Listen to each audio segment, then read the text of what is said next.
Published 0903 EDT, the 2nd of November 2017. Updated 1039 EDT, the 2nd of November 2017. Pictured Garry Brand, who held a knife to the throat of his victim as he raped her, has been jailed for just 30 months. A Muslim convert security guard who raped a woman while holding a knife to her throat said he hoped his victim would kill him in revenge. Garry Brand was jailed for just 30 months and placed on the offenders register for life after attempting to commit suicide by rape. Brand, also known as Yusuf, was also made the subject of a non-harassment order for 5 years which bans him from having any contact with his victim. He was told he would have to find a new mosque to pray at when he is released, as his current one is located close to his victim's home. Brand initially asked his victim, who he knew and lured to his home, to kill him, but when she refused, he abducted her and subjected her to a sickening UAL assault. Sheriff William Wood told him this was an appalling way to behave. It was a disgraceful act. This must have been a dreadful experience.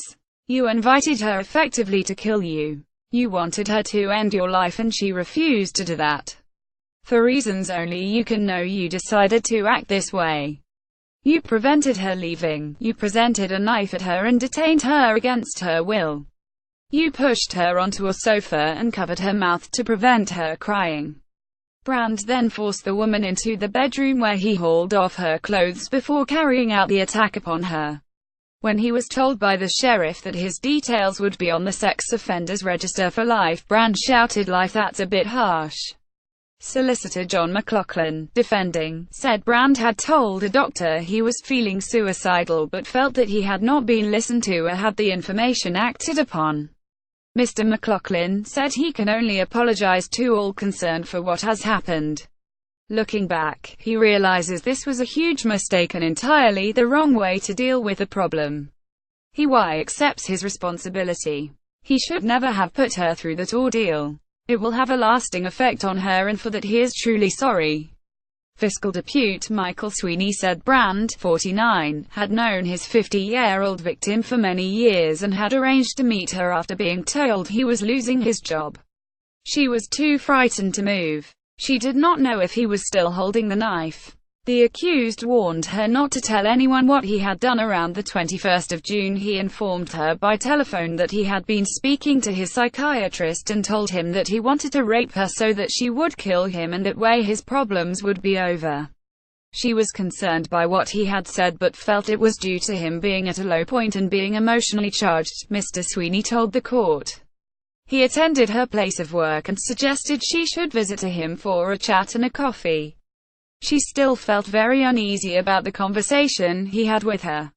The woman, who cannot be named for legal reasons, turned up at his home, and a short time later he told her he was unhappy with life and was in a financial mess.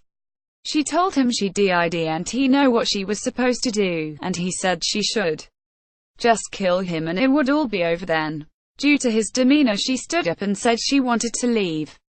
But Brand produced a hunting knife, stopped her leaving, and told her to take it, do it, and imploring her to stab him. He then pushed her back onto a sofa and held the knife to her throat. She was shouting and screaming for help, so he covered her mouth and told her to be quiet. He took her mobile phone and threw it onto a table, the prosecutor said. Brand marched the woman to the bedroom with a knife at her neck, pushed her face down, and pulled down her jeans and underwear before carrying out an act upon her. Mr. Sweeney said she was too frightened to move. She did not know if he was still holding the knife. The accused warned her not to tell anyone what he had done. Brand, from Perth, admitted abducting and assaulting the woman in a city centre flat on the 26th of June and holding a knife to her throat while preventing her from leaving. He also admitted UAL assaulting her.